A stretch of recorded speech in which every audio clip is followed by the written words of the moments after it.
शेर खुदा का अज़्म। मदीना में बेचैनी, मदीना की गलियों में हलचल मची थी। हर कोई एक ही नाम ले रहा था, खालिद बिन वलीद। वह योद्धा जिसने कई युद्धों में मुसलमानों को कड़ी चुनौती दी थी, आज किसी सोच में डूबा हुआ था। क्या सच में खालिद इस्लाम कबूल कर रहे हैं? लोग आपस में फुसफुसा रहे थे। खालिद की आंखों में गहरी सोच थी, मानो वे किसी बड़े फैसले की दहलीज पर खड़े हों।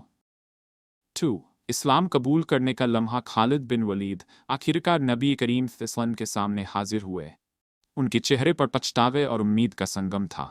या रसूलुल्लाह, मैं इस्लाम कबूल करता हूँ। नबी पाक ने मुस्कराकर उन्हें गले लगाया और फरमाया, तुम अब अल्लाह की तलवार हो। सभी सहाबा ने खुशी से नाराए तकबीर बुलंद किया। खालिद की जिंदगी अब एक नई राह पर चल पड़ी थी। 3. युद्ध मूता, मौता की लड़ाई। इस्लाम की सेना को दुश्मन ने घेर लिया था। 3 बड़े सेनापति शहीद हो चुके थे और सेना में हताशा थी। लेकिन तभी खालिद बिन वलीद आगे आए। उन्होंने तेजी से रणनीति बदली, अपने घोड़े पर सवार होकर सेना को हौसला दिया और दुश्मनों को चकमा देकर मुसलमानों को सुरक्षित निकाल लाए। लोग समझ गए थे, अब इस्लाम की तलवार चमकने लगी थी। यरमुक का ऐतिहासिक युद्ध रूम बाइजेंटाइन की विशाल सेना मुस्लिम सेना के सामने थी। दुश्मन संख्या में कई गुना ज्यादा थे। खालिद बिन वलीद ने घोड़े पर बैठकर अपनी सेना को युद्ध के लिए तैयार किया। अल्लाह की मदद हमारे साथ है, उनके लफ्जों में जोश था। फिर युद्ध शुरू हुआ।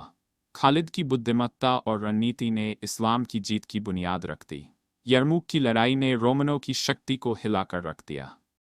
5. जब सेनापति से एक सिपाही बने कुछ साल बाद, खलीफा हजरत उमर फारूक ने उन्हें सेनापति पद से हटा दिया। लेकिन खालिद बिन वलीद ने इसे दिल से नहीं लगाया। वह बिना किसी शिकायत के एक आम सैनिक की तरह जिहाद में शरीक होते रहे। लोगों ने उनसे पूछा, क्या आपको दुख नहीं हुआ?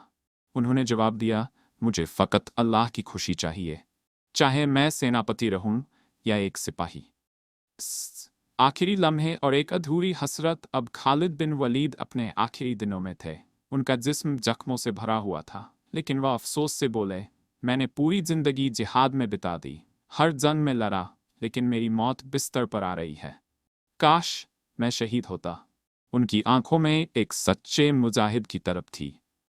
खालिद बिन वलीद की जिंदगी हमें यह सिखाती है कि असली कामयाबी सिर्फ अल्लाह की राह में कुर्बानी देने में है। वह न सिर्फ एक महान सेनापति थे, बल्कि ईमान, वफादारी और सब्र की मिसाल भी थे। अल्लाह हमें भी अपने दीन की राह पर मजबूती से चलने की तौफीक दे। आमीन। ये कहानी आपको कैसी लगी? कोई बदलाव चाहिए